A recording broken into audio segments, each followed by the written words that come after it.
Hello students, আজকে আমরা class 10-এর volume 1 যে কোশ্চেন ব্যাংক বেরিয়ে গেছে প্রশ্নবিচিত্রা রায় মার্টিনের 2026-এর কিন্তু একদম নতুনটা, ঠিক আছে। তো 2026-এর জন্য যে কোশ্চেন ব্যাংক বেরিয়ে গেছে সেইটার সলিউশন করাবো। 1 number school Alipurduar new town girls high school, ঠিক আছে। তো 1-এর 1.1 গ্রিন হাউস এফেক্টের জন্য দায়ী কি? 4টে অপশান আছে। তো গ্রিন হাউস এফেক্টের জন্য দায়ী হচ্ছে ইনফ্রারেড রশ্মি। ওকে, ইনফ্রারেড রশ্মি। একটি আদর্শ গ্যাসের প্রতি একক আয়তনে মোল সংখ্যা কত? দেখো, এটা বুঝিয়ে দিচ্ছি, কোনো দিন ভুলবে না। আমরা জানি পিভি সমান এনআরটি। যখন একক আয়তনের কথা বলবে তখন ভি এর জায়গায় কত হয়ে যাবে? 1 হয়ে যাবে। তাহলে পি সমান এনআরটি। তাহলে সেক্ষেত্রে মোল সংখ্যা এন সমান কী হবে? P by RT. তাহলে পি বাই আরটি হয়ে যাবে কিন্তু উত্তর। তারপরে দেখো, একটি উত্তল দর্পণের বক্রতা ব্যাসার্ধ 20 সেমি হলে ফোকাস দৈর্ঘ্য কত হবে? আমরা সবাই জানি যে ফোকাস দৈর্ঘ্য এফ সমান বক্রতা ব্যাসার্ধের অর্ধেক, F equal to R by 2। তাহলে এখানে আর কত বলা আছে? 20। তাহলে আর বাই 2 মানে হয়ে যাবে কিন্তু 10 সেমি। 10 সেমি হয়ে যাবে উত্তর। তারপরে আলোর প্রতিসরণে যে রাশিটি অপরিবর্তিত থাকে সেটি কি? দেখো, প্রতিফলন বলো, প্রতিসরণ বলো, যাই বলো না কেন, কম্পাঙ্ক কিন্তু অপরিবর্তিত থাকে।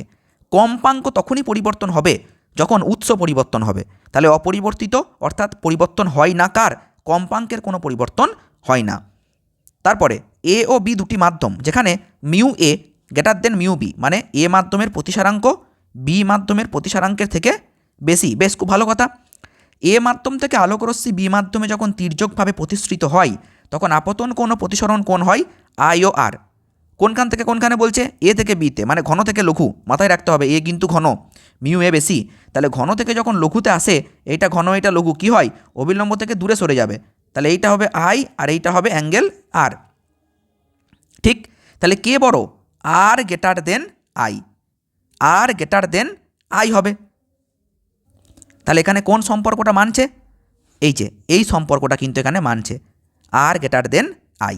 আচ্ছা, আমি এগুলোকে মুছে দিলাম, এগুলোকে আমি মুছে দিলাম, তোমরা লিখে নিও। তারপরে দেখো, আধুনিক দীর্ঘ পর্যায় সারণীতে ক্ষারীয় মৃত্তিকা ধাতুগুলি কোন গ্রুপে অবস্থান করে?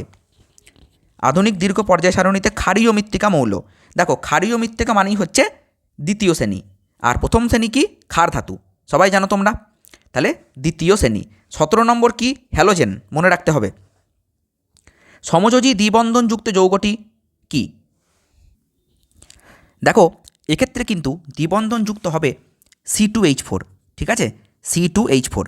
তোমাদের আশা করি এখনও সমযোজী বন্ধন, আয়নীয় বন্ধন পড়া হয়নি ম্যাক্সিমাম স্টুডেন্টেরই।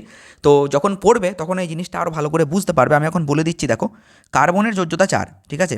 তাহলে কার্বন এখানে কটা হাইড্রোজেন ধরে আছে? টোটাল 4টে হাইড্রোজেন ধরে আছে। তাহলে দুটো হাত এইখানে, এই যে এইখানে আবদ্ধ হয়ে গেছে, মানে ডবল বন্ড হয়ে গেছে। কটা হাত পড়ে আছে? কার্বনের 4টে হাত, ঠিক আছে। তাহলে পড়ে আছে কটা করে হাত? এই কার্বনের 2টো হাত আর এই কার্বনের 2টো হাত। তাহলে এইখানে একটা হাইড্রোজেন, এইখানে একটা হাইড্রোজেন, এইখানে একটা হাইড্রোজেন, এইখানে একটা হাইড্রোজেন। তাহলে 2টো কার্বন আর 4টে হাইড্রোজেন তখনই সম্ভব যখন মাঝে ডাবল বন্ড থাকবে। তাহলে C2H4, বুঝতে পেরেছো? তো ঠিক আছে, এই জিনিসগুলো আমি আবার বোঝাবো যখন সমযোজী বন্ধন, আয়নীয় বন্ধন তোমাদেরকে আমি ইউটিউবে ক্লাস নেবো, ঠিক আছে। আর আমার অফলাইন ব্যাচেও এখনও সমযোজী বন্ধন, আয়নীয় বন্ধন হয়নি, সেই জন্য বললাম যে ম্যাক্সিমাম স্টুডেন্টেরই এখনও কমপ্লিট হয়নি এই চ্যাপ্টারটা। 2.1 সৌরকোষে ব্যবহৃত অর্ধপরিবাহীটির নাম কি? কি হবে? সিলিকন। উত্তর হয়ে যাবে সিলিকন। ওকে, বায়োগ্যাস প্ল্যান্টে বায়োমাসকে মিথেন গ্যাসে রূপান্তরিত করে কোন ব্যাকটেরিয়া?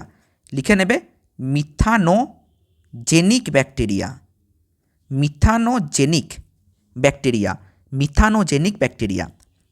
বিদ্যুৎ ক্ষরণের সময় কোন গ্যাস ওজোন স্তরকে ভাঙে? আচ্ছা, আমি বাকিগুলো ইরেজ করে দিলাম, লিখে নিও। তো বিদ্যুৎ ক্ষরণের সময় ওজোন স্তরকে ভাঙে হচ্ছে NO এবং NO2, ঠিক আছে, NO এবং NO2। চার্লসের সূত্রের লেখচিত্র প্রকৃতি কি? মূল বিন্দুগামী সরলরেখা। লক্ষ্য রাখবে, এই যে ভিটি আছে দেখেছো, যদি ভি ক্যাপিটাল টি দেয় না তাহলে হবে কিন্তু মূল বিন্দুগামী সরলরেখা। লিখে নাও, আমি এখানে লিখে দিলাম মূল বিন্দুগামী সরল রেখা, মূল বিন্দুগামী সরল রেখা, ঠিক আছে। আর যদি আঁকতে বলে তাহলে এঁকেও দেবে, এরকম দেখিয়ে দিচ্ছি। ওকে, কোনো অসুবিধা নেই। দেখো, এই দিকটা হচ্ছে টি আর এই দিকটা হচ্ছে ভি, তাহলে ডট ডট ডট এই, ঠিক আছে, এঁকে দেবে। ওকে, ভিটি লেখচিত্র। তারপরে দেখো পরম শূন্য উষ্ণতায় কোনো আদর্শ গ্যাসের চাপ কত হবে? শূন্য। ঠিক আছে, শূন্য। পরম শূন্য উষ্ণতায় আদর্শ গ্যাসের কোনো চাপ থাকে না, আবার আয়তনও থাকে না। আচ্ছা, যদি বলে পরম শূন্য উষ্ণতার মান কত? 0 কেলভিন বা -273 ডিগ্রি সেন্টিগ্রেড। স্ট্রিট ল্যাম্পের প্রতিফলক হিসাবে কোন দর্পণ ব্যবহার করা হয়? স্ট্রিট ল্যাম্পের প্রতিফলক, দেখো স্ট্রিট ল্যাম্পের প্রতিফলক হিসাবে কিন্তু উত্তল দর্পণ ব্যবহার করা হয়। উত্তল দর্পণ ব্যবহার করা হয়। দৃশ্যমান আলোর মধ্যে কোন আলোর বিক্ষেপণ সবচেয়ে কম? লাল আলোর বিক্ষেপণ সবচেয়ে কম। যারা আমার কাছে অফলাইনে পড়ো তাদেরকে আমি একটা কথা বলেছিলাম, ভিপজিওর, তাই না? বেগুনি বর্ণের, আমরা দৃশ্যমান আলোর মধ্যে ভিপজিওর কথা আমরা দেখতে পাই। তো বেগুনি বর্ণের তরঙ্গদৈর্ঘ্য সবথেকে কম, আর লাল বর্ণের তরঙ্গদৈর্ঘ্য সবথেকে বেশি। তরঙ্গদৈর্ঘ্য যার বেশি হবে তার বিক্ষেপণ কম হবে। তাহলে কার বিক্ষেপণ কম? লালের বিক্ষেপণ কম। তো উত্তর লিখে নেবে লালের বিক্ষেপণ সবথেকে কম। কোন শর্তে প্রিজমের দুটি প্রতিসারক তলে রশ্মির চ্যুতি সমান হয়? মনে রাখবে, এটা তখনই হবে যদি I1 সমান I2 হয়, অর্থাৎ আপতন কোণ সমান নির্গমন কোণ হয়। লিখে নাও খাতায়, আমি বলে দিচ্ছি, আপতন কোণ সমান নির্গমন কোণ হয়। ভিডিও স্টপ করো, লিখে নাও, I1 সমান I2 হয়। শুধু এইটুকু লিখলে নাম্বার দেবে না, তোমাকে লিখতে হবে যখন আপতন কোণ সমান নির্গমন কোণ হয়। সুস্থ চোখের ক্ষেত্রে স্পষ্ট দর্শনের ন্যূনতম দূরত্বের মান কত? সবাই জানো, 25 সেন্টিমিটার। ওকে, 25 সেন্টিমিটার। মৌলের একটি ধর্মের নাম লেখো যা পর্যাবৃত্ত নয়, তেজস্ক্রিয়তা। পর্যাবৃত্ত নয়, তেজস্ক্রিয়তা। ঠিক আছে, মনে রাখবে, উত্তর হবে কিন্তু তেজস্ক্রিয়তা।